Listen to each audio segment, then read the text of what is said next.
Tomemma Bluby, the tragic undoing of an otherwise decent monkey. Chapter 1. It was taco night party night, Tomemma Bluby's favorite night of the month. For years, he'd thrown the best taco night party nights of all the taco night party nights ever thrown, and he had everything ready. The meat was seasoned, the salsa was spicy, the tortilla chips were crisp and salty, and the toppings, onion, cilantro, sour cream, cheese, and sliced limes were ready to go. All that was left to make was Tomemma's famous guacamole, which he always saved for last. When he went to the grocery store and discovered that there were no avocados to be had, Tomemma's otherwise happy life took a dark turn.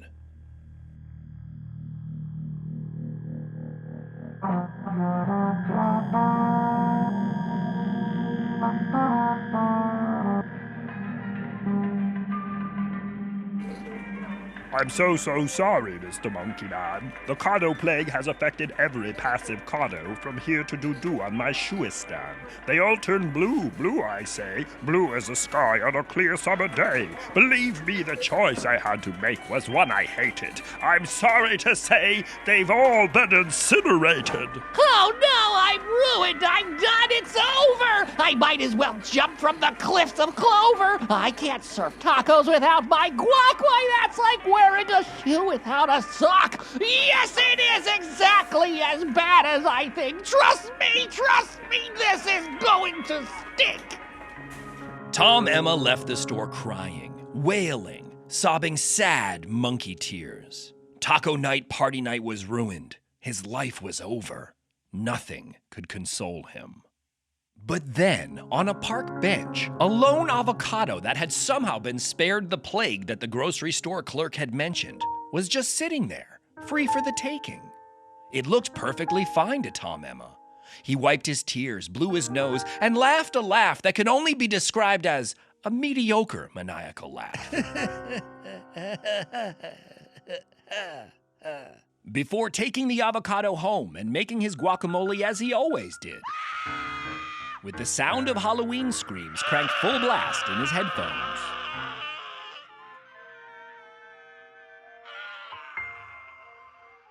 Thanks to that one avocado and the guacamole that it became, that particular taco night party night became the best taco night party night in the long history of taco night party nights. Everyone raved about Tomemma's guacamole. Guacamole? You mean guacaholy moly? It's delicious. Oh my gosh, Tommy, this guac is like wow. It's like drinking a baby and angel wing smoothie. Tom, I simply must have this recipe. Your guac goes with everything, even cake, and I shouldn't have cake, but I'm going to have a whole cake just because of your guacamole. The next morning, the police were at Tomemma's door, and the monkey was arrested for murder. In court, he pleaded with the judge. Your Honor, I swear by my eyes that to all of my seeing, I had no way of knowing that Cado was a sentient being. It was a simple mix-up, a mistake, a goof. I blundered. I ask you, though, should I be punished because a people Cado slumbered? The judge's answer was a simple Yes. The law was clear. One could eat as many passive Cados as they liked, but eating a people Cado, even by mistake, was a serious crime. Tomemma Bluby was sentenced to life imprisonment. Chapter 2. As is the case with so many incarcerated individuals, Tomemma Bluby went into prison relatively normal, a decent, good monkey. But it was there, while surrounded by true criminals, that he developed a taste for genuine evil. Prison was also where he perfected his maniacal laugh.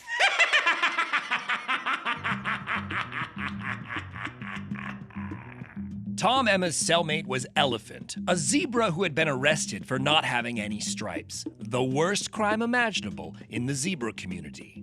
Elephant shared in Tomemma's love of guacamole, and together the two would talk late into the night about perfectly ripe avocados, and they'd argue about how much cayenne and garlic to use.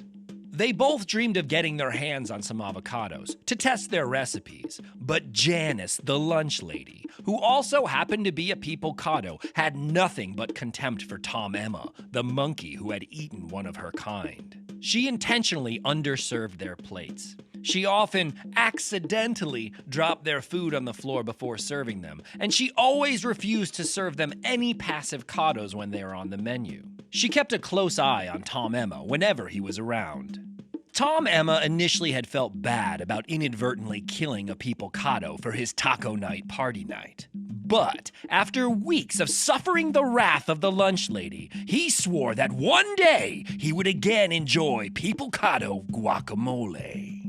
In the cafeteria, Tomemma and Elephant befriended a manatee named Coral, who also happened to be a devil. A horse named Moo, who was sent to prison after shaving off his tail, as well as all the other horse tails in his village. I just don't like tails, okay? They also became friends with Gabber, a gentle mole who unintentionally dug herself into prison one day.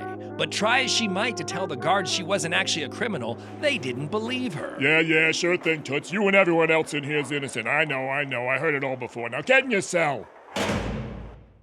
The 5 friends decided that together they would escape. The next day was grilled cheese day in the cafeteria, and Janice was busy fending off prisoners who were eager for seconds. Get back in line! What are you, a bunch of pigs? Actually, I am a pig. A proud pig right here, right in front of you. Not you, Carl. I'm talking about the other ones. The ones who aren't pigs, but are acting like pigs. And how do pigs act exactly? Well, you know how you race to the front of the line to feed your face, and you just push 30 folks out of the way to get here? Yep. Like that. Well, that clears it up. Thanks, Janice. Can I have extras, please?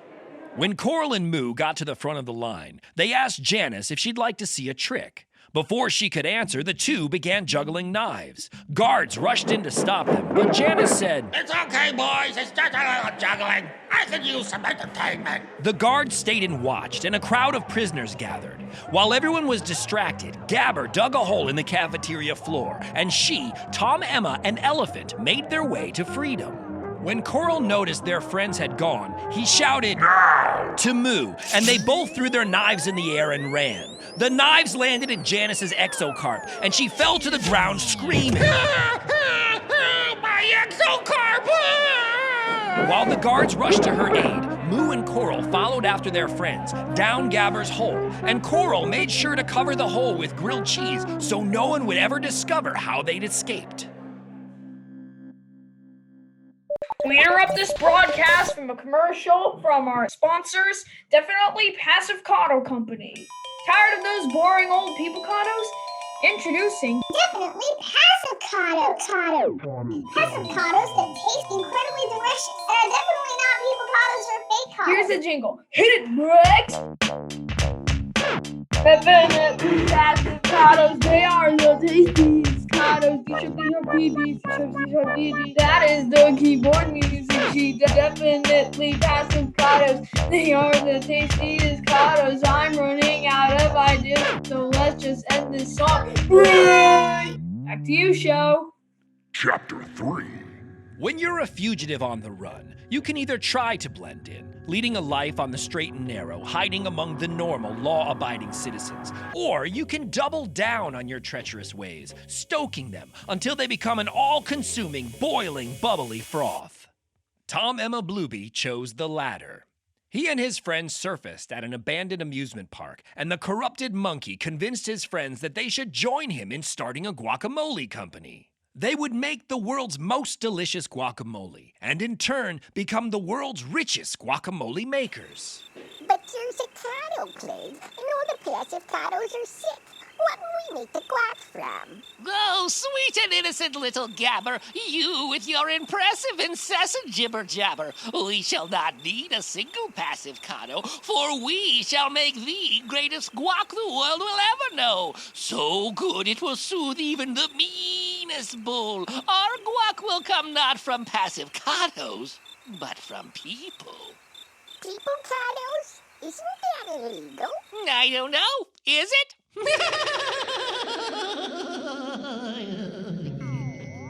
It was decided that their guac business would be called the Definitely Passive Cado Company. Tomemma was the boss and the designer of all the evil ways to catch and kill the people cados. Elephant was to be Tomemma's trusty right-hand zebra, as well as official avocado stomper and guacamole taste tester. Moo and Coral were the henchmen. They were the ones who would have to catch and kill the people cados. They would also be responsible for delivering the finished product to the stores. Moo was reluctant to join, but when Tomemma told him that he could stop whenever he wanted to shave tails off any horses he saw, he was in. Gabi didn't want anything to do with harming people cados, or any creature for that matter. So Tomemma promised her that she'd never, ever, ever, ever, ever, ever, ever have to harm a people cado. She just needed to dig tunnels for Moo and Coral to move about unnoticed, and she'd be paid handsomely for her services.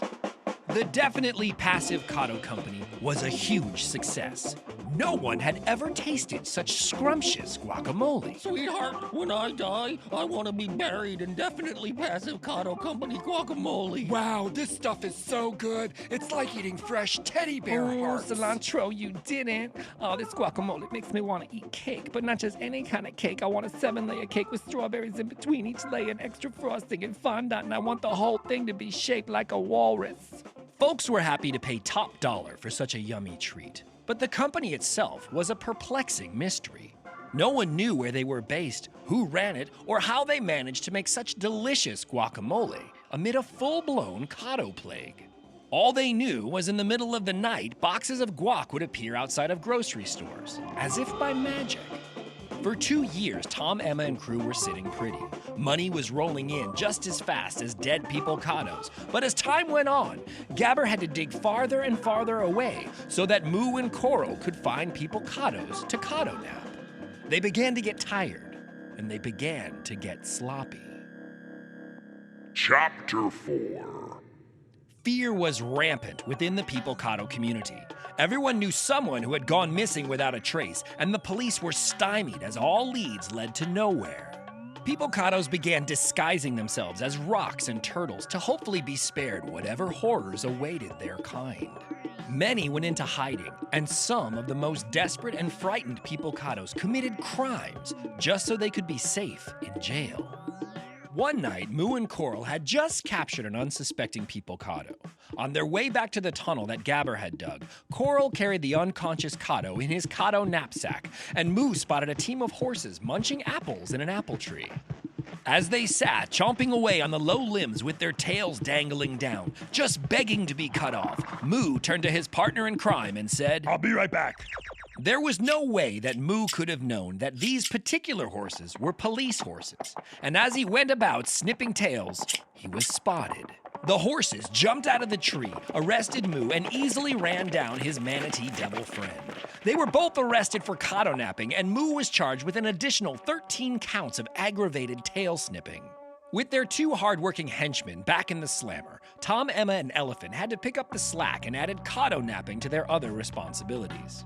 But they proved to be mediocre cado nappers. They were unable to find any people cados, let alone capture and kill them, and they became desperate to keep the company going and the money coming in. Tomemma found several cases of passive cados. Knowing that passive cados were inferior to the living, breathing people cados, he and Elephant tried their best to emulate the great work of Dr. Frankenstein to bring the cados to life so that they could kill them. When the moment of truth came, Tomemma inserted the electrodes into the cados and let out a long, maniacal laugh as he signaled Elephant to throw the switch that would fill the cados with the pulsating shock of electric liberation. Unfortunately, the experiment just ended with a yucky blue mess around the walls of Tomemma's office in the abandoned amusement park. With no other ideas, they decided to check in on their loyal little mole. After all, Gabi had blazed a path for all of Moo's and Coral's missions, and maybe she had some idea where to find some people cado. And now another word from one of our sponsors. Join the Mole Council. Moles are only allowed, but you'll get $10 per day if you join. They throw taco parties, disco parties, and even sometimes help designers design mole clothes. Have fun if you join the Mole Council. If you're a mole and you're feeling low, join your local mole council. Chapter 5. Gabber lived deep underground, as most moles do, and it took quite a while for Tomemma and Elephant to find her home. There was a light on up ahead, and they could hear voices, which they assumed must have been coming from Gabber's television. Elephant was in front and called out, Knock, knock! And the voices went silent. When they turned the dirt corner, Tomemma and Elephant peered into Gabber's home and saw her sitting around the dining room table with her family. A family her bosses had no idea she had. Were they other moles, or any other animal for that matter, Tomemma and Elephant would have been embarrassed and apologized for the unannounced intrusion. But seated around the table with Gabber was a female peoplecado and 2 kids that were clearly half mole and half peoplecado, and therefore could only be known as guacamoles. The guac boss and his sidekick were stunned. Oh, little mole in your little hole, what dark secrets you keep. All this time of your family you have peeped not a peep. Alas, this must be your last supper, you see, because that lady Caro must come with Elephant and me. Need I remind you there's work to do and a business to run? Excuse me now as we end this family fun. When Gabber realized the fate that her bosses had in mind for her beloved family, the normally docile little mole snapped. She sprung from the table like a ninja from a circus cannon, and her digging claws were instantly transformed into face-shredding claws. Being a nimble monkey, Tomemma jumped up to the ceiling and was swinging from exposed roots to escape the mole's fury. Elephant wasn't so lucky. He reared up and tried to kick the mole, but Gabber was too fast. She launched in the air and ripped off both of the zebra's eyebrows. Elephant was shocked and in pain, and he opened his mouth to scream. But instead of a scream, his black zebra stripes came flying out of his mouth and wrapped around Gabber like a pit of hungry boa constrictors and held her immobilized on the floor. So that's where they were hiding. I told the other zebras I had stripes. I just didn't know where they were. I didn't need to go to jail. Do not touch my wife and kids! Righty-ho, time to stand and take a stroll. Up on your feet, young lady and younger guacamoles. Say ta-ta to your mama, for this is sayonara. Off we go to make the guac for tomorrow. Leave them alone, you monster! And by the way, you can't rhyme a Japanese goodbye with tomorrow! It just doesn't work! Oh, really? Doesn't it? How about this, then? Say ta-ta to your mama, for this is au revoir. Off we go to make the guac to go with salsa. That's not very good either! Well, it'll have to do.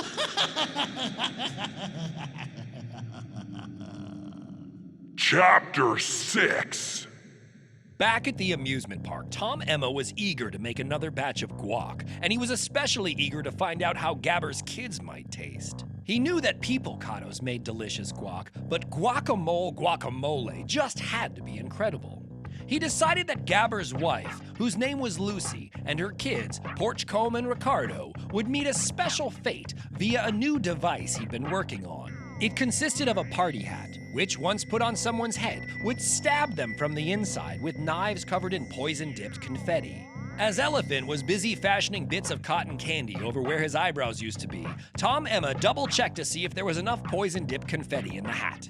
Gabber's wife pleaded for the evil monkey to leave her kids alone, but he ignored her as he approached one of the 2 sobbing guacamoles. Just as he was about to place the hat on the first child's head, the door to his office burst open and in ran a team of tailless police horses, followed by a slow-moving, overweight house cat cop. Drop that hat, monkey. If you make me move faster than I want, I promise you this won't end well for you. Get 'em, boys. As the horses tromped in to arrest the villains, Gabber popped through the floor and ran to Lucy and her kids to shower them with hugs and kisses. She had managed to free herself from Elephant's zebra stripes and dug her way straight to the police, where she spilled the beans like a coffee maker in an earthquake. The definitely passive Cado Company was immediately shut down, and Tomemma, Bluby, and Elephant were arrested and eventually sent to a high-security prison in the tropics that was designed specifically to house maniacal food criminals. It was there that they developed a taste for the milk of sentient coconuts, Coco Sapiens, and began plotting their escape as well as their next big business idea. As the sun sets behind the trees of palm, we shall interrupt this beach so calm. We'll shake the trees and rattle the Coco Sapiens and go sea to sea until we reach the Caribbean. With each brown nut we catch and capture, we'll milk them dry and bring on the rapture!